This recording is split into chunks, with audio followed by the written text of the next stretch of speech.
Bitcoin fixes the money. The Beef Initiative fixes the food and nutrition.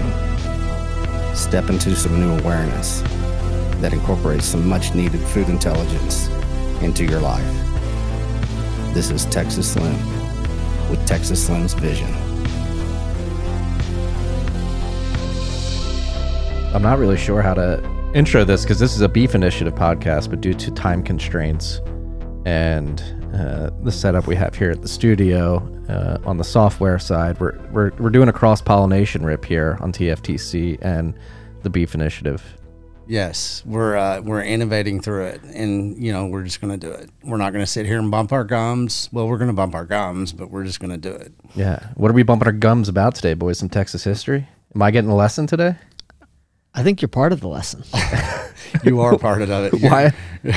You're a living example. Slim and Parker had an idea for this episode. Slim texted me last week. It was like, hey, we're going to do a history of Texas episode. Would you like to join us? I was like, I'll join, but I don't know how much I can contribute to this conversation. Did you feel intimidated? Yes. Well, don't. It's okay. We had a lot of people that came to Texas that helped us get to here, and they were based, and they did it for all the right reasons. And, that's what we're here to talk about, why people came to Texas. Where do we start? I mean, maybe we pick back up where with our podcast about a year ago before you even moved to Austin. Yeah, it was April when I was down here scanning the landscape, seeing if I can move my family down here. And we recorded that podcast, and that was a big shove that probably pushed me over the edge. Yeah, it was April Bit Devs. Mm-hmm. And I think one of the things that we talked about just over a year ago, maybe it's a launching off point, was that the story of Sam Houston, to jog people's memory. But kind of the context being that, one, I think that there's something deeply intertwined between Bitcoin and Texas and Texas history, really. But that if you have the kind of context that the people that settled Texas were people who left the colonies to go settle Kentucky, Tennessee. A lot of people then, once Kentucky and Tennessee were settled, then moved to the last frontier, which was Texas. Texas really was still a wild frontier when the settlers started moving down from Kentucky and Tennessee. A lot of people came from Alabama as well, but I believe it was 1836 is when Texas's fight for independence really began. Mm-hmm. And that people often hear the saying, remember the Alamo. But what most people don't fully appreciate about the history is that we lost the Alamo. And William Travis, again, it's remarkable because he was 27 years old at the time, but he was one of the lieutenant colonel in the Texas Army that was at the Alamo, and he sent a letter to Sam Houston asking for reinforcements. It was a famous, it's called the Victory or Death letter, or the Travis letter, where he basically said, we're surrounded by the enemy. The enemy's demanded surrender. I've returned the demand for surrender with a cannon shot, and we ask for all people to send reinforcements, but if reinforcements don't arrive, we'll fight to the death. And Sam Houston knew that if he went to the Alamo, that it would be over. The war would be lost. They would lose. And so he not only did not send reinforcements, but he fell back and took the army, burned a few towns that they were currently, that he had the army kind of stationed at, and they started falling back. And there was a lot of consternation amongst the ranks, saying like, hey, let's go send reinforcements to the Alamo. And Sam Houston knew that would be the end of them. But then ultimately, basically in the fog of morning, attacked the Mexican army, captured Santa Ana, won the war, negotiated Texas' independence right there, and effectively on the spot. So that was a story that we talked about a year ago, and I think about it in many ways with the world seemingly on fire. It's kind of telling all the Bitcoiners, like, fall back to Texas, come here. This is where the revolution is. We'll go back out and reclaim other territories. I'm going to save Philadelphia one day. I told you that. Yes, sir. So Perfect. that would just be the best spirit to restart this conversation about Texas history and particularly you Marty coming down kind of last fall full time and you've started to see and experience it firsthand. And I think that it's no coincidence that really Texas is emerging on many different fronts as the a big next push in the world of Bitcoin. Yeah. So with that context set, what happened after Texas got its independence at Santa Ana? How did this state become what it is today? Well, Texas map was, it was redrawn so many times. And at that time, we said we had independence. It was, it was a treaty at the time. You have the Treaty Oak here in Austin. Santa Ana and, Houston, there's the famous pictures in the Capitol, everything.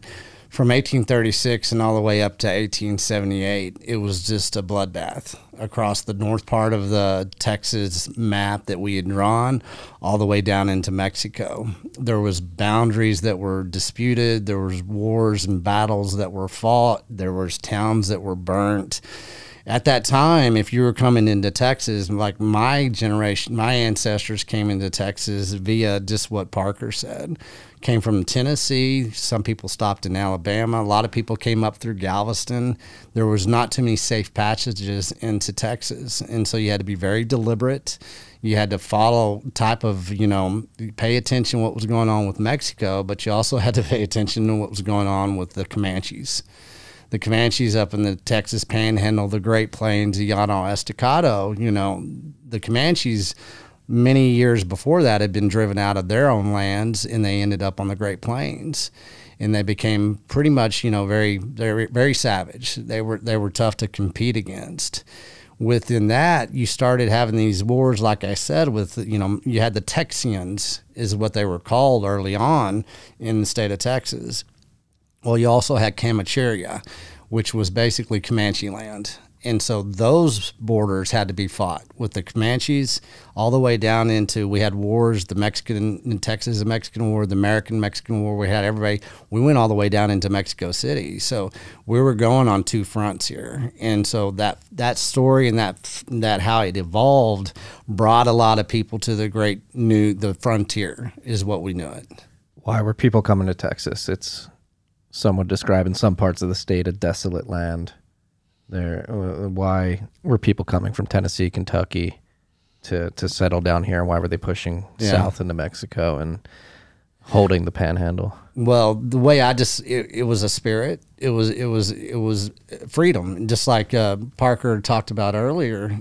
You left the Northeast. You left it. You left the colonies. You left that part of the South that had been somewhat established. It was still that quest for freedom. I mean, we were a declared republic. A lot of people says, "Oh, Texas is its own country." No, we were a republic. It was very fragile, but you could stake your claim of sovereignty. That's why. I mean, it's no different from today. It's just the times have changed and how we declare sovereignty and how we circumvent around that spirit of sovereignty. It was freedom. Yeah, and I think, everyone has to read history their own way, but that when you have all of that context of Texas' fight for independence from Mexico in 1836, basically it was a republic for 10 years till 1846, joined the United States, and there was the Mexican-American War, 1846 to 1848, then the Civil War, 1861, 1865, that for those 30 years, really when Texas was being settled, and then thinking about the border war and the still settling Comanche land, that the only real explanation for the people of why they were here was because it was the frontier, because it was really in many ways the last frontier, and that they were willing to leave relative comfort wherever they were relative to the level of comfort that wasn't here, that they came for the freedom, right? And I think I joke a lot these days where it's like, people don't come from California to Texas for the weather. It's not, you do not come to Texas you don't leave the beach or wherever your relative position of comfort is, that even to this day, people come to Texas for freedom. And then it was brutal and it was rough and it was, it was an incredibly hard life. And when you have that appreciation for just how volatile life in Texas was between, you know, the 1820s, 1830s up until the 1870s, it was like night and day from what one would expect in the column, you know, kind of back in the Northeast or even in Kentucky and Tennessee by that point. Yeah, and that's that time frame from, I think really it stamps Texas from 1845 to 1878. And, you know, after the Civil War and everything, between 1845 and 1878, we were in the Comanche Wars. It was nonstop. And, you know, that's what I know best, because that's where I come from, is Comanche land. That's where we established, like my grandfather established, you know, my family, ancestral family started. They pioneered into the Texas Panhandle, but they had to fight those Comanche Wars. They had to be on the very tail end of the Comanche Wars to get into the Panhandle of Texas. I think the last battle was right there at Paladora Canyon, and we had the Adobe Wars. But between that, everybody's like, oh, well, the Comanches were just in the Texas Panhandle, but it went all the way down to the Nueces River Valley. And so what I like about it, and what I like to kind of mirror us as, that's developed the Texas Ranger.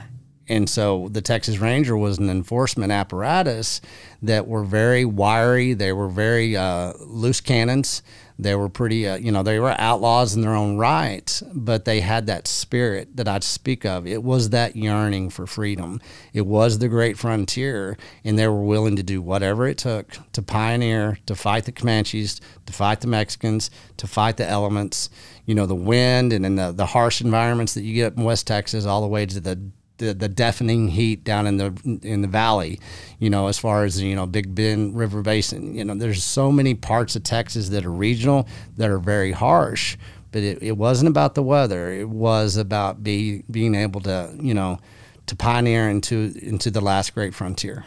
Mm-hmm. And the Rangers were pivotal in winning the Comanche Wars, particularly with their 100%. innovation with the Colt 45. Yeah, what happened with the Rangers when they first started out, you know, they weren't good. They were still basically getting off their horse, riding up to the fight, getting off their horse, very cumbersome. But what do you know? Their enemy basically at the time were these Native Americans, and what they were horsemen. And the horsemanship that they watched and learned from, the only way that you learned to basically defeat the Comanche, the Texas Rangers had to learn how to fight like a Comanche. So what they did is they adopted this type of warfare from the Mexicans to the Comanches, and they combined a lot of that warfare into the way that they are known for to this day. And then one of the biggest catalysts was the Colt. And they started realizing that the Comanche could shoot 10 arrows at you from their horse, you know, and within 20 seconds, they're hammering you. Well, once the Colt came in, they were carrying 2 Colts. It was first the 5-shooter, and then it went into the 6-shooter. Well, guess what? Now we're matched up. Now we're going to ride like a Comanche, and now we can fight like a Comanche with the Colt. Yeah, that was one interesting. I think it was the time that it would take or this is just like one relative kind of bearing on it, the time that it would take to reload one Kentucky long rifle. Yeah. A Comanche could ride 300 yards and shoot 20 arrows. And so like you know, kind of at that point, there was no ability to compete, and that the Colt being able, and it was also not accurate to shoot from a long rifle from, you know, riding on a horse, which was part of the adaptation. But that, you know, being able to have 6 shots and shoot accurately and really adapt, like getting destroyed, getting out-competed. Like the Rangers weren't, it wasn't just like walk out and be fearless and win the Texas frontier.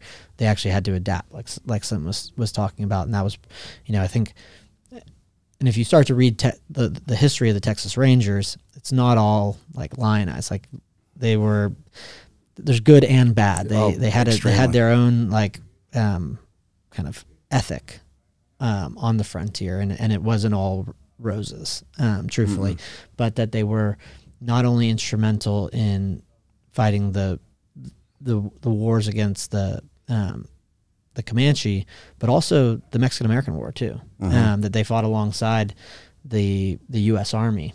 Once Texas was a state, and they'd be the type that, you know, they'd go into territories they weren't, you know, supposed to go to, or they would go, you know, fight battles and ask questions second. Yeah. That type of breed. But they were instrumental, and it was all volunteer.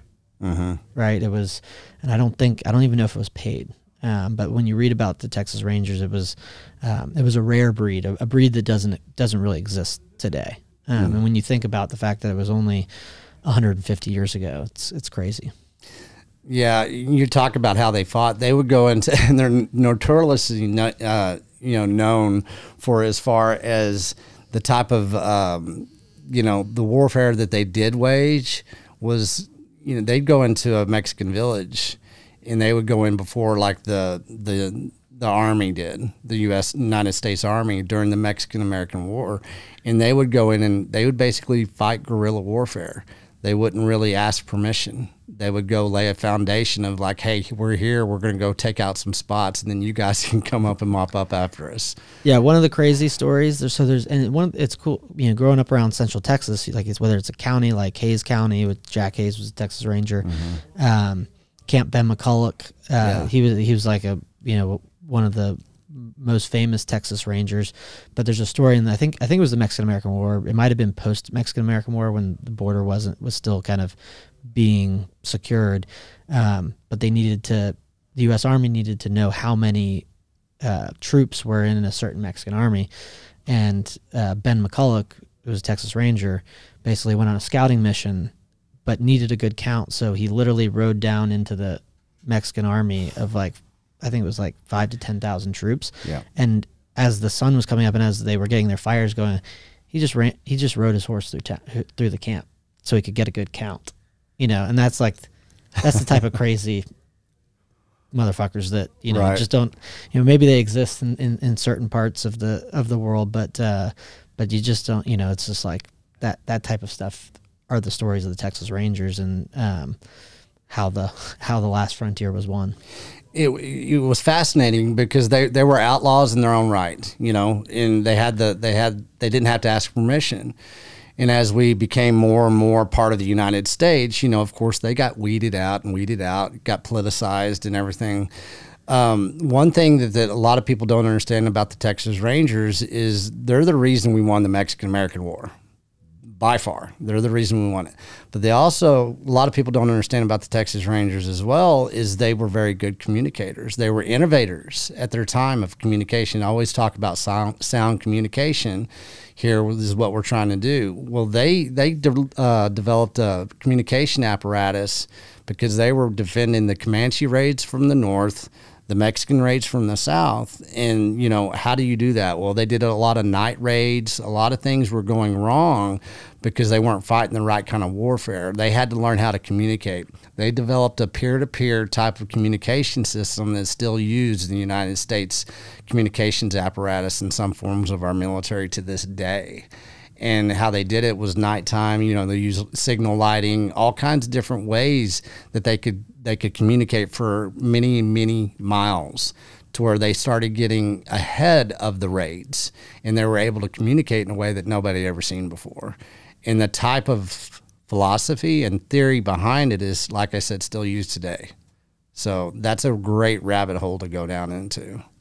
And is this like what you see in Lord of the Rings, like the fires that they light, and you just know something's happening? Yeah, exactly. They were able to use lanterns, like I said, at night, because, you know, Pony Express, all that type of, you know, how can we get from point A to point B as fast as we can? How can we communicate certain ways? You get in the military, you know, you have signaling, the signal man.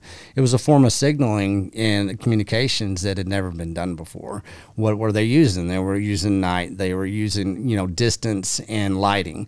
But what were they also using? They were using horsemanship that they would learn from the Comanches.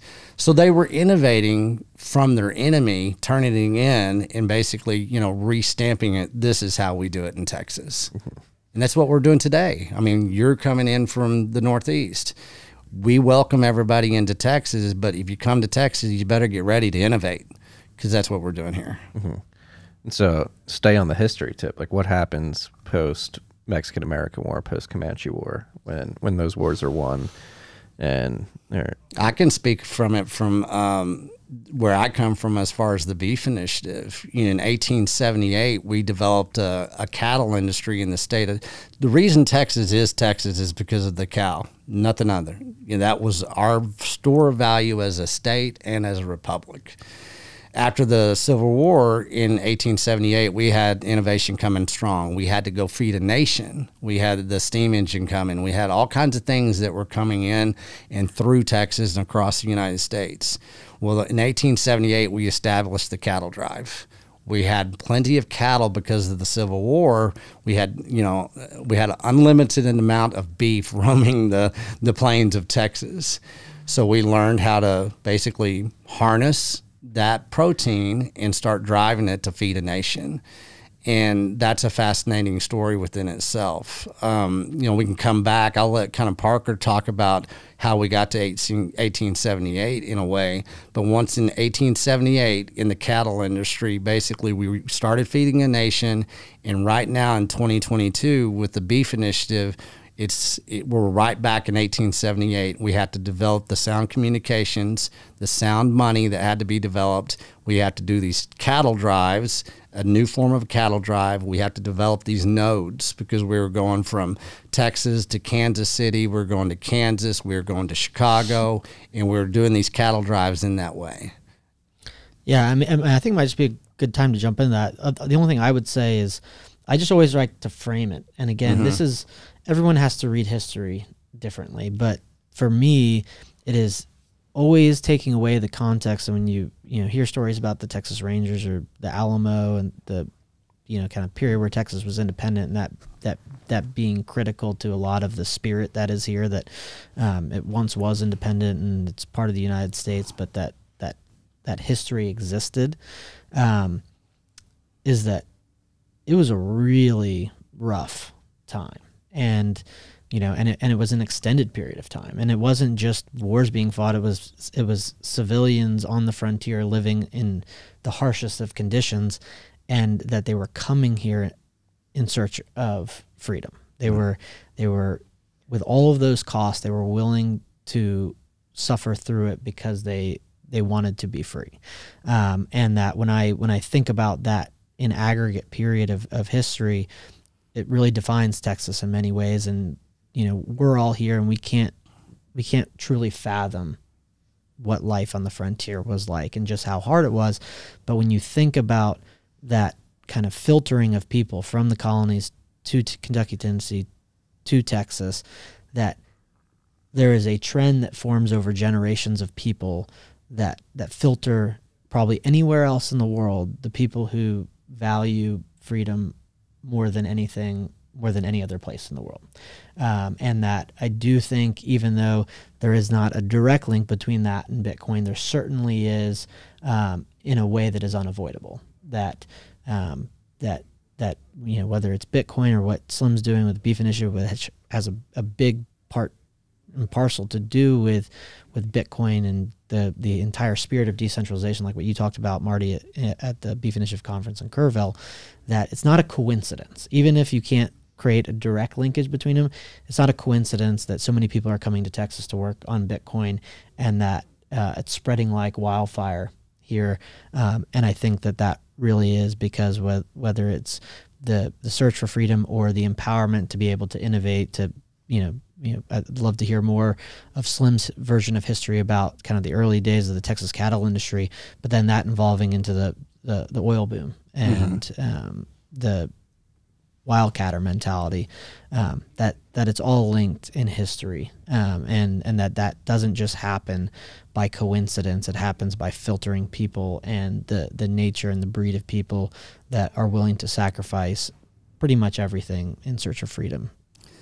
It's a good point. And I'm starting to combine, some narratives here about cattle, and you just brought up energy, petroleum, oil boom, all that kind of stuff. When you look at the cattle industry in the 1878, what was that? We were feeding a nation. That's energy, right? That's energy transfer. We were transferring energy to the rest of the nation. And so if you look at the cow as a form of energy, which it is, it's pure animal protein. It's the best source of energy that you can find for your mind and for your body and everything. So let's look at, what did we do from the cattle industry? We learned how to transfer energy from the cow to the people, to the nation, right? Well, the same with the energy sector of, the oil booms. We're learning how to transfer energy from oil into the nation, which we could actually innovate with. And that's the best way to look at everything that Texas has brought to our nation and to the world and to our genetic makeup is we know how to harness energy, and we need to know, and we did know back then, how to deliver that energy in a decentralized way. And so with looking at the pioneers, I always go back to my grandfather and how he basically pioneered everything that he ever did in a decentralized way. And all he was doing was transferring energy within a localized community that was decentralized. And that's what I see as far as Texas being very, very strong. We can look at our energy sector in the way we want. We know what's going on with the energy sector here in Texas. It's not that we can't produce the energy, but it's how it's set up. And as far as the cattle industry, the same way. We know how to transfer that energy of the cow in a decentralized way within the beef initiative. We're getting back to those roots that we innovated from the very beginning. It's just so simple that it's complicated for most people to understand. Yeah, I mean, it seems like most people are completely disconnected from this type of hands-on experience of actually shaking your rancher's hand or understanding how energy is extracted and delivered to market. I mean, even here in Texas, food prices are going up here. There's talks of rolling blackouts on the grid. It seems that, and this is happening not only throughout the country, but throughout the world in a lot of parts. But it seems like even here in Texas, there's some examples of people losing connection to the early stages of the state when it was forming and the industries that were booming. But I did move here for a reason, even though everything isn't perfect. I do think this is the last bastion of pure innovation.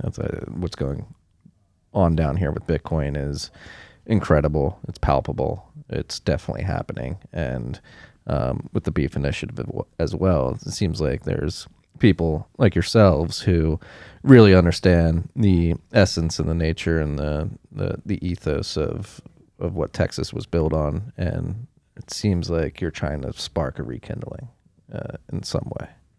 Am I wrong? No, I think that's right. And I think that it's also, it's broad-based, right? And that there's, I think we all, especially kind of just core to Bitcoin, you have to be able to tolerate high degrees of volatility and high degrees of uncertainty, right? And you have to be comfortable in that element. And that I think when people get down the Bitcoin rabbit hole, and myself starting to go down the food supply rabbit hole and the energy rabbit hole, you start to realize that things are incredibly fragile, and they're a lot more fragile than they probably have ever been in any of our lives. And it's not, Texas is not immune from that, right? The vast majority of all individuals have taken a lot of things in their lives for granted. And the question just becomes where and who are going to be able to withstand that volatility and be able to figure it out, right? And I think that one of the great things that I think we're seeing on a day-to-day basis that is that kind of palpable energy is more and more people saying, I'm gonna do something about it. I'm recognizing that this is a problem. It's not just a problem with the money supply, but being able to, rather than just show up to a grocery store that potentially doesn't have food on it and be like, well, what am I going to do? I'm not going to eat today. It's, hey, let's go help some ranchers understand Bitcoin. And if they have a sound form of money, they're going to stand a lot better chance to be able to continue to deliver food to market. And same in the energy world. And that it's, there's fragility here too. It's a symptom of 100 years of bad money, right? But this is also the place that that has the type of people that aren't going to fold with a little bit of discomfort, that are most likely to figure things out, and that it can't just be one person or two people or a city. It needs to be broad based. And so seeing what's happening in Houston, this past weekend, Rockdale, about a month ago when we all went out to Kerrville, Midland, the oil field and the meetups that are starting out there, San Antonio meetups getting going, that you need people in a decentralized movement. You can't have, centralization, and that people see the actions that others are taking and figuring out their own ways to contribute. And that only seems to be accelerating. And that's a beautiful thing to see. And I like this phrase. It's in what we all have to remember right now. And Parker touched on it. You have to frame history. Everybody looks at history a different way. For us to move forward, we first must take a step backwards, and we've got to look about how we got here in the first place. Because if you can do that, you can give an educational series to yourself. We have to start visualizing what decentralized communication, network building, node building looks like. And to do that, that's the whole Beef Initiative platform started with a two-party line system philosophy in which my grandfather used to thrive in. By taking a step backwards, now we can look forward, because we can leverage what had happened in the past, that how we got here from 1836 all the way into 1878. That was a form of decentralized communication that, we need to start bringing into the Bitcoin space. We need to all visualize what a network looks like, that node building. That's why we're bringing in these cities of Texas too. Austin is the central part. Austin is the hub now for what we're doing. It seems like it's really getting traction nationally and across the globe. People know Austin because of Bitcoin. Well, we need to build those nodes in all these, to these ranchers' minds and to these other states and these other regions' minds, just like we did with the food supply back in 1878. We started building those nodes of decentralized, at the time it was a decentralized food supply system. That's where I come in and start painting that picture. That's why I'm going to do this Texas to Tennessee tour. We're going to reflect on Kerrville. They're going to say, hey, this is what happened in Texas. This is what we're doing in Texas. Tennessee, get on board. It's a Texas to Tennessee tour that's all pointing at Colorado, the next conference. What is that doing? That's building nodes across the South. Whenever I leave Texas, that's all it's going to be, is node building. Node building, node building, dome building. We're gonna orange pill ranchers, and we're gonna ranch pill Bitcoiners, just like we did in Kerrville. Yeah.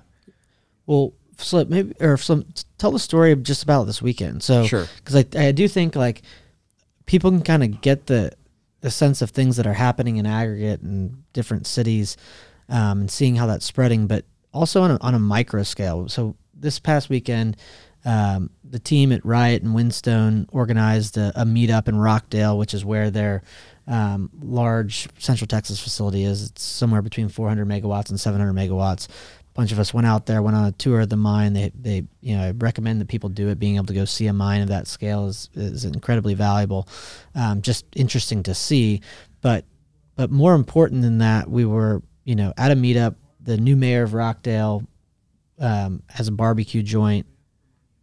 Probably 100 to 125 Bitcoiners. A lot, people from the local community. People came up from Houston, which is about a 2-hour drive. People came up to Rockdale from Austin, about an hour drive. But then, kind of on an impromptu basis, I think Michael Atwood from Oshie wanted to introduce Slim to a rancher that was about 20 miles away, that started selling his beef for Bitcoin, and Slim went out there. So it's just like those type of things happen just in a very organic way as people take certain actions. If Riot hadn't organized the meetup, and if a bunch of people hadn't gone out to Rockdale, maybe that meeting wouldn't have happened. So maybe Slim, just talk about that story, because I think it's valuable for people to hear individual stories about individual ranchers and how they're connecting with Bitcoiners, and then when they understand those stories, they can see how that can replicate from rancher to rancher, community from community. Yeah, it's a great story. And Michael with Oshie and I and Beef Initiative have been working together for a while. We've been developing the partnership and the affiliation. So we've been communicating back and forth. I'm educating Michael about regenerative farming and ranching in the state of Texas. Well, Michael's just coming across certain people. Well, he came across Amber Oaks Ranch outside of Taylor, Texas, which is close to Rockdale. Well, you guess who found out, a Bitcoiner found out about Amber Oaks Ranch. His name is John. And she went out there and bought half a cow from him because she had found out about the beef initiative. So she went out there and she started doing her own research and she started having conversations. She met him at a farmer's market. So you have this form of decentralized communication that started taking place several months ago. And none of us that are already talking to each other knew what each other was doing. But what we had is we had that communication structure that we're sharing that information with each other. This guy is out in the open. He goes to farmers markets all the times, but nobody understands how they can have market access to them. The narrative of the beef initiative, AK-47, Amy, she went out there and said, well, I'm going to go source and create a new market access to my pure animal protein.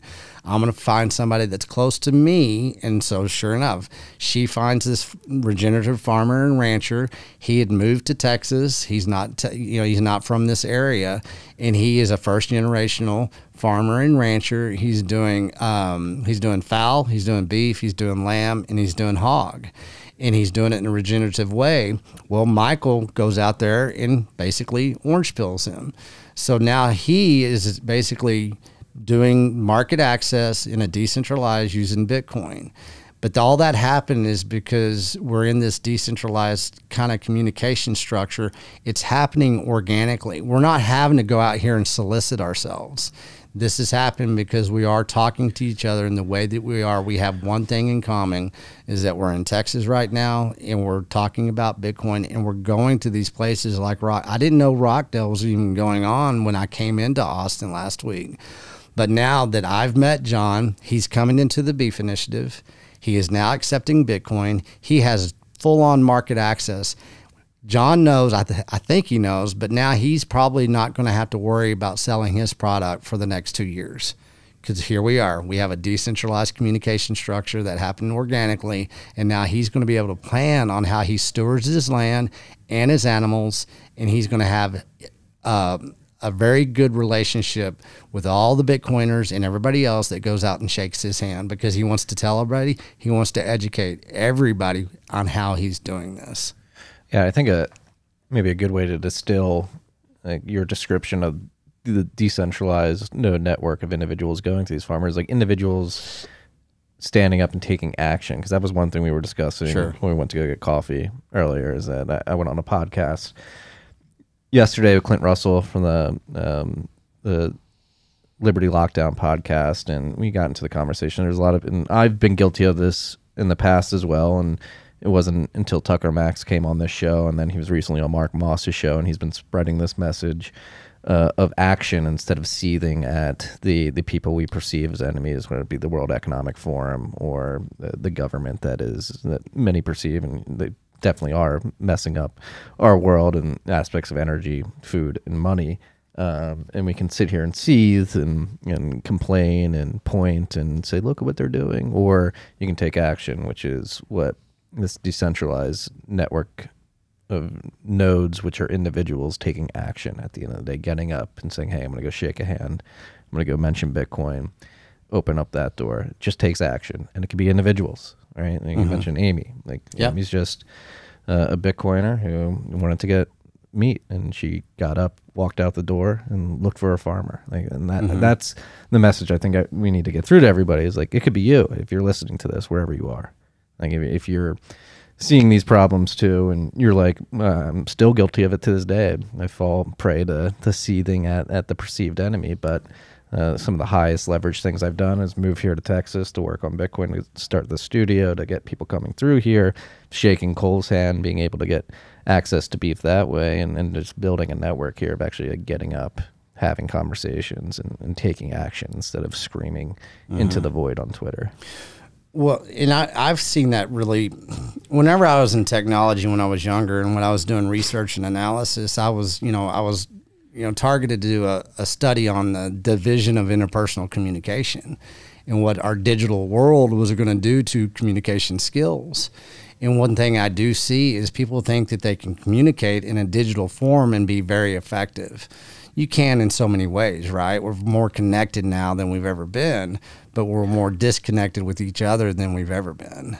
And we do not know the empowerment of being able to go out there and shake somebody's hand and have a conversation with them and establish that form of trust. And that's what the Beef Initiative is. It's about trust. It is about, hey, going up to a rancher and saying, you know, you've got to be, as a strong individual, be willing to get out from your digital space and go out there and put your boots on the ground and go to a farmer's market. I tell everybody the Beef Initiative, more than anything, it's an international lifestyle that everybody's going to funnel into, because it is. Because you don't see it anymore. You look and you say, I feel empowered today. You think about, let's use Amy as an example. She'll be speaking in Colorado with the panel of women that we're having there with Katie and Jessica and everybody. But you look about how empowered she feels as a woman right now, that she went out there and established this communication structure with somebody that's basically going to make her life better. She doesn't have to seethe anymore. What she has to do is celebrate.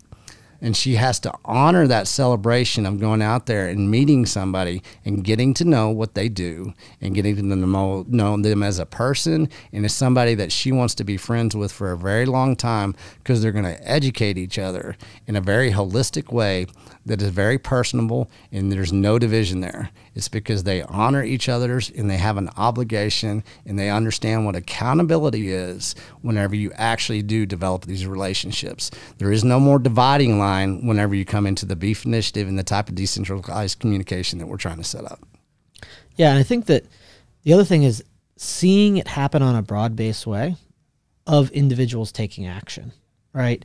That going out to Rockdale and seeing Brett, who's now Brett's Backyard Barbecue, who is the mayor of Rockdale, who's seen what Riot has done. Now he just got elected mayor, but he's committed to helping educate his community. He doesn't know Bitcoin back and forth intuitively as money, but he's caught a signal, and now he's wanting to help pay that forward. And so being able to see Brett basically accepting Bitcoin as storefront and not exactly knowing how the apps work, or seeing the IBEX or EBEX. EBEX. It's EBEX. It's EBEX. Oh, is it? It's EBEX. I'm going to get this right. Love Is those it guys really at EBEX. EBEX? But seeing this small business owner easily accepting payment, but still, kind of not understanding exactly what everything is, that seeing them experience it then kind of allows ideas to happen. And then you meet new people out there. And in my experience, it's you go meet a lot of people, you feel empowered by seeing it happen in a broad-based way, and then finding the signal and finding the right people to invest time in going forward. Someone like Brett, and you see like, oh, it's not just going to be Brett. This guy's the mayor of this town, and we'll have a Bitcoin beach right here in Rockdale with a mine. Yep. 20 miles down the road, Taylor is where the new Samsung facility is going in, the foundry, and you just see these big chess pieces on the board, and you see people chopping wood and not be, I think that it's part of human nature to look back and say the world's on fire, like how are we going to get through this? But there are a lot of people that can do both of those things, and being in a community which isn't just Austin. It's a Bitcoin community, even though there isn't a singular Bitcoin community, there are locally, and then seeing those in neighboring communities, it really does, like people get real energy from being in-person events, but it's not just being around Bitcoiners, it's seeing people that are actually builders. And when you don't just see ones and twos of that, but you see large communities that are ever growing and that are spreading into different places, into different avenues, the Beef Initiative, small businesses taking Bitcoin, like it is a galvanizing force that inspires people like Amy to go take that next action, and inspires, someone that was at that meetup to see something like what Brett did at his restaurant and see all the Bitcoiners come through. And now we're going to talk about doing that on a monthly basis, that those type of things are really being spurred at a root level because of Bitcoin. That is the beating heart that's bringing all of these people, these builders, these people that are even though they're cognizant of a world being on fire, more so than probably anybody else, also happen to be the people that are going to get up and do their small part to be, a small part of a bigger solution to a massive problem. Well, again, I think it's important to really hone in on that. It may seem like a small part, but the compounding effect of many people doing their small part has a profound effect. It really, I mean, you just reflecting on what Parker just said as far as Rockdale, I met 5 new people at Rockdale I'd never known. And I've already had 5 major conversations with people that are funneling in this type of, basically communication, organic type of galvanizing thing that's going on. And they're ready to go. You have Oshi, onboarding with Oshi is here. We're going to be able to bring that here really soon, where you're going to have a link and you can go and onboard anybody into Bitcoin with Oshi, and you're going to get sats back. People are really ready for this. I think we have laid that. Rockdale was a very good example. I mean, I didn't even have time to talk to you for 2 minutes, because I was meeting new people and people were wanting to hear things. And then those same people were going over and talking to Parker. Then they were coming over and talking to me. They were going over and talking to Riot. Then they were going over talking to Michael. And then they were talking to Brett. People were seeing that these little micro nodes in that little space were being developed. Those are going to go out and create these other nodes that get galvanized, and they do get spread out. Yeah.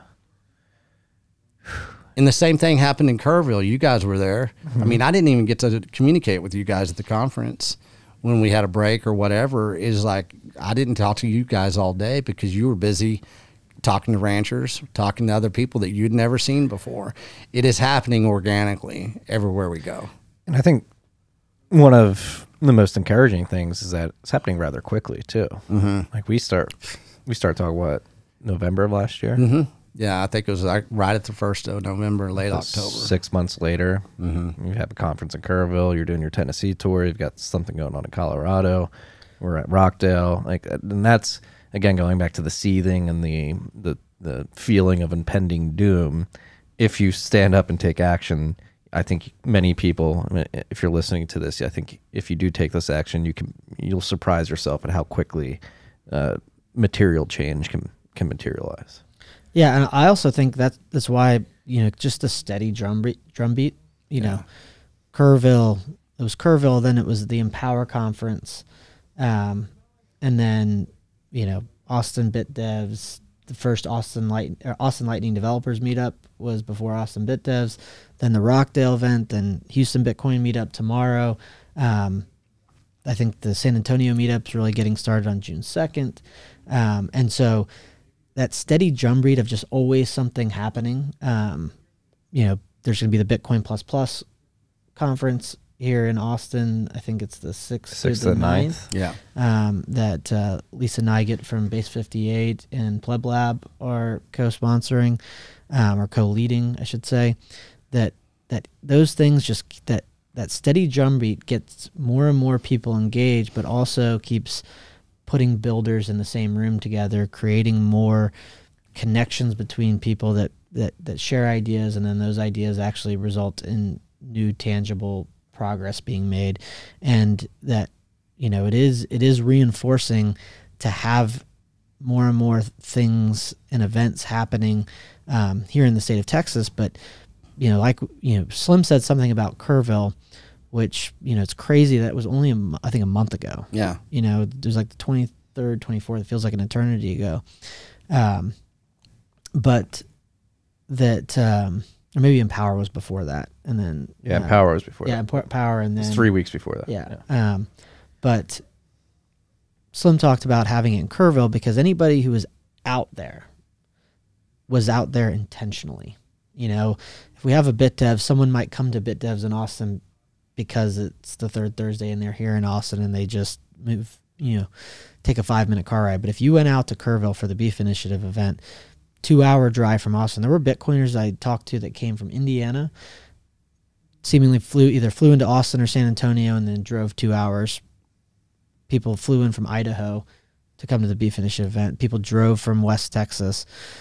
Anyone that was there had to be there intentionally. Now, there were a few people that I met that were actually from Kerrville, so right. But even they were there intentionally.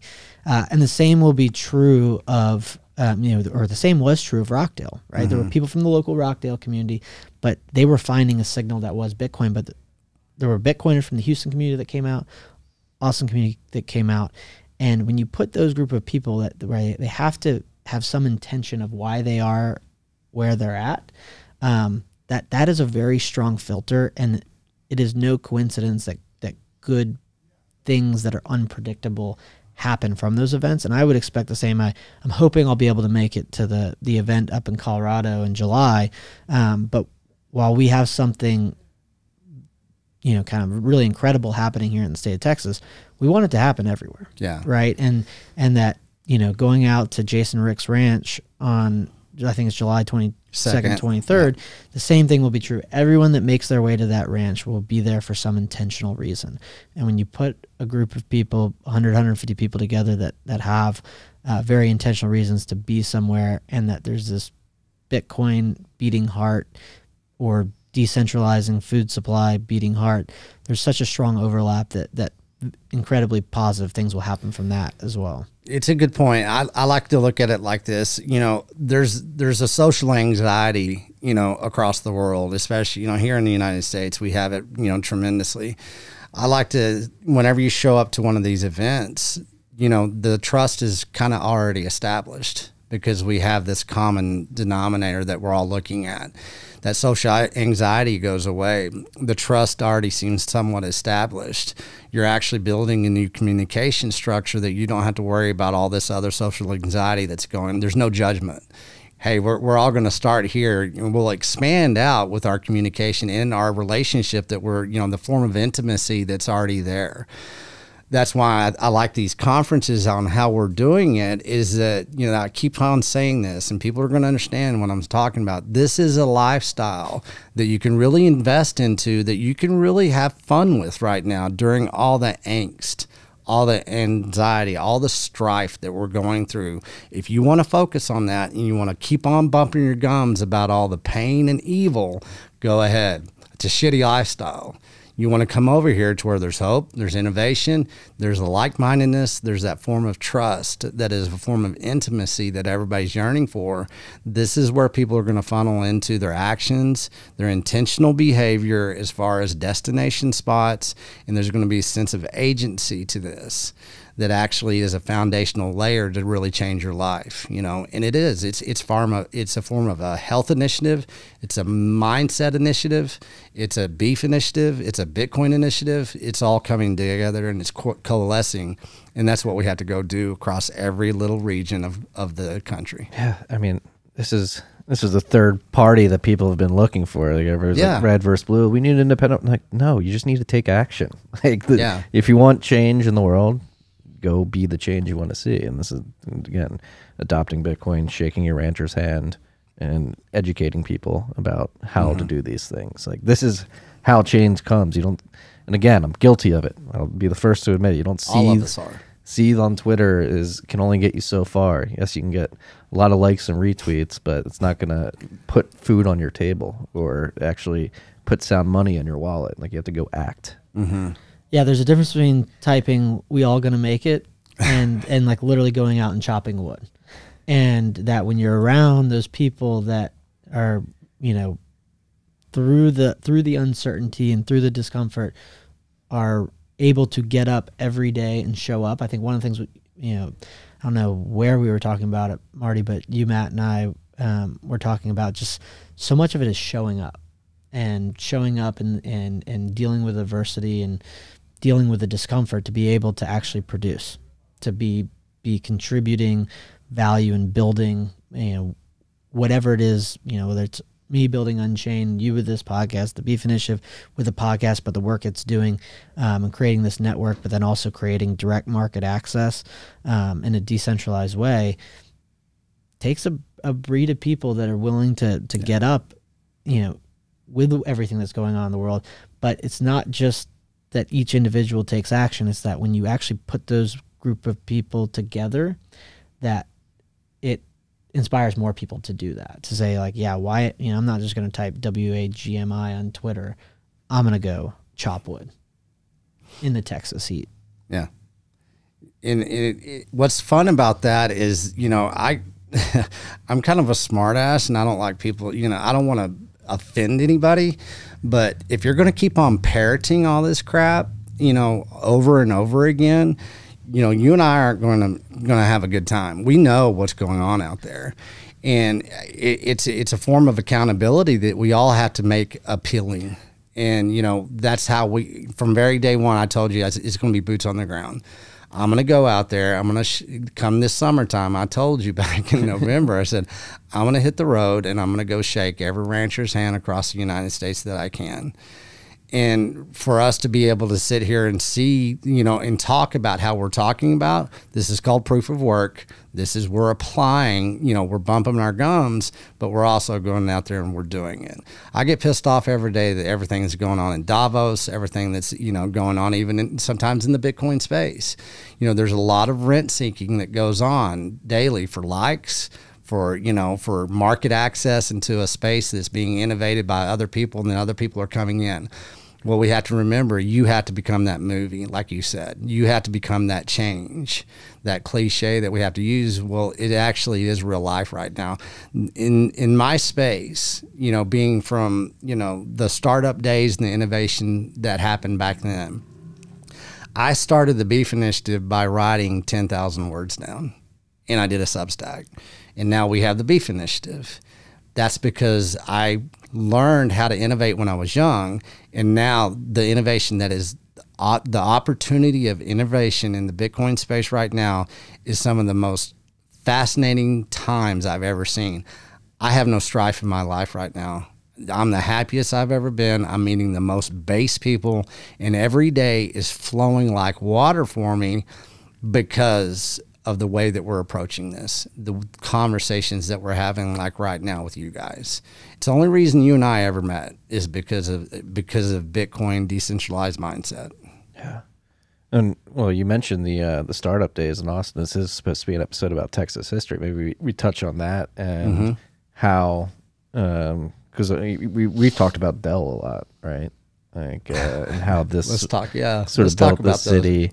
And then obviously Austin's becoming like a tech hub now, people moving from California and New York. So what does, maybe we talk about the history of that startup culture in the late 80s, 90s, and what you guys envision the future of Texas moving forward.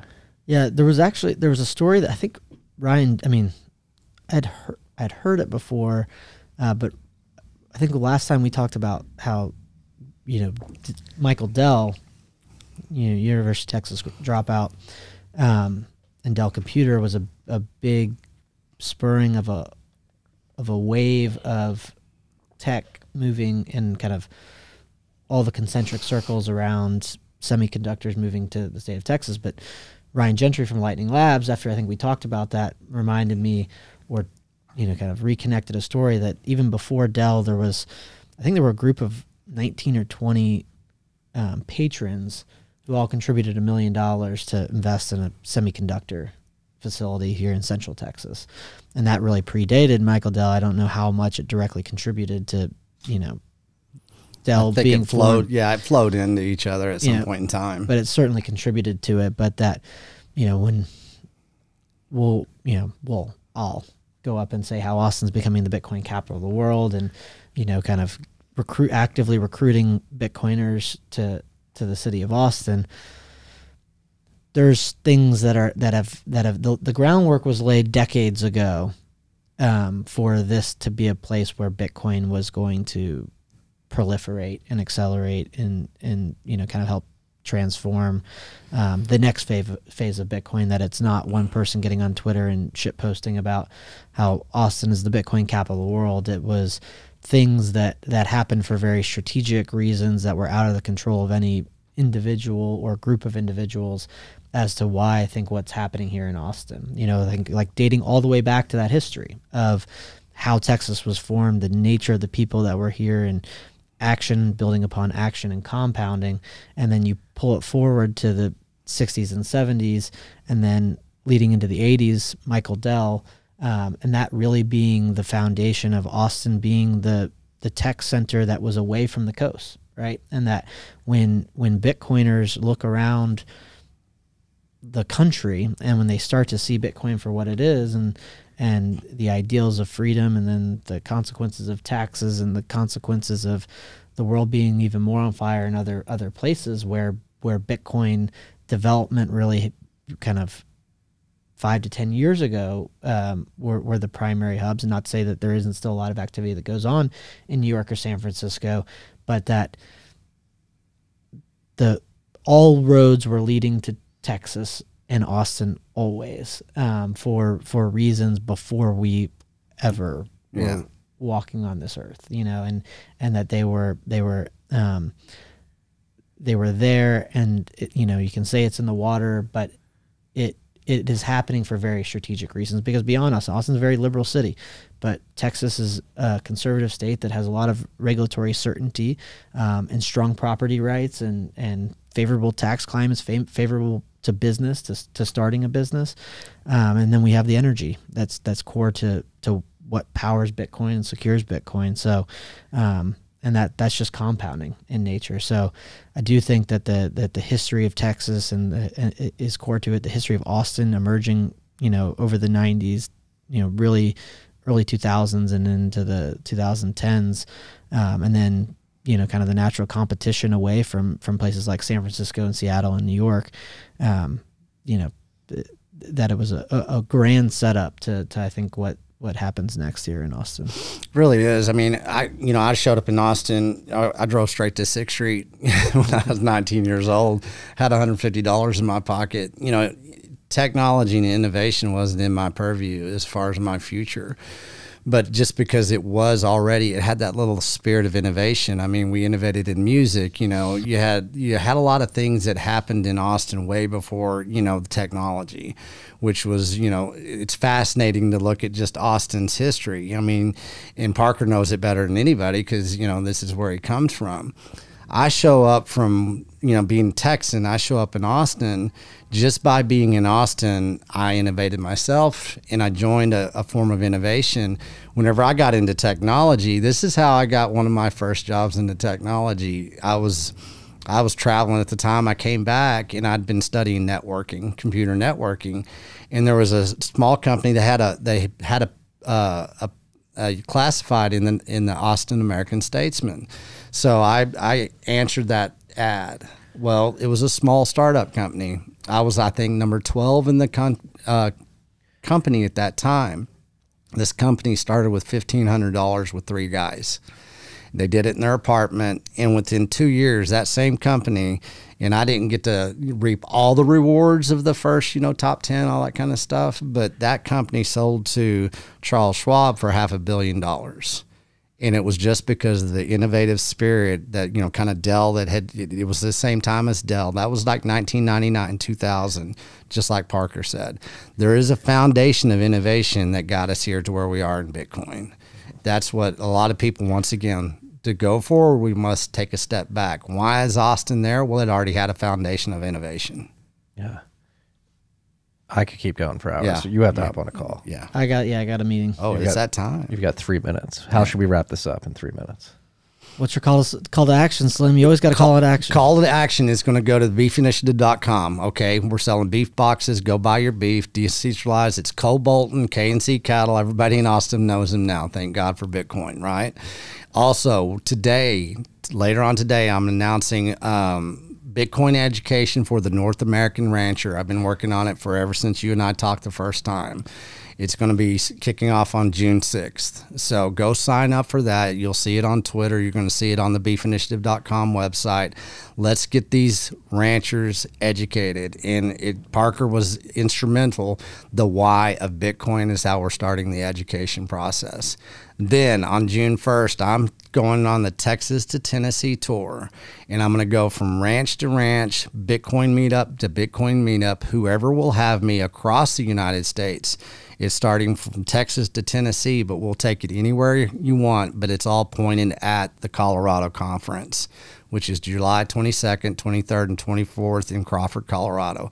Go get your tickets because they're going to sell out. So let's get intentional and let's participate in this education. This road trip, the Great American Road Trip, is what I'm about to kick off on. And I want to meet everybody out there that wants to participate and get involved in what we just talked about. Let's take it everywhere we can take it. Let's start the conversation. Let's start orange pilling. Let's start ranch pilling. Let's get some sound communications going forward. If you're on a seethe, make sure you act. Don't seethe into the void. Yeah. Let's have fun. Let's turn this into an international lifestyle. Let's bring fun. Let's bring joy. Let's bring truth. Let's bring trust. You know, let's have a good time doing it. Let's do it. Go act, freaks. Yep. Peace.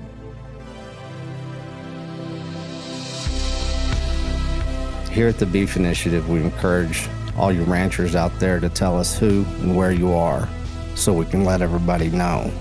They're looking for you. This time I'm shouting out K&C Cattle out of Austin, Texas. KNCCattle.com. Cole, he's a fourth generational Texas rancher. He knows what he's doing.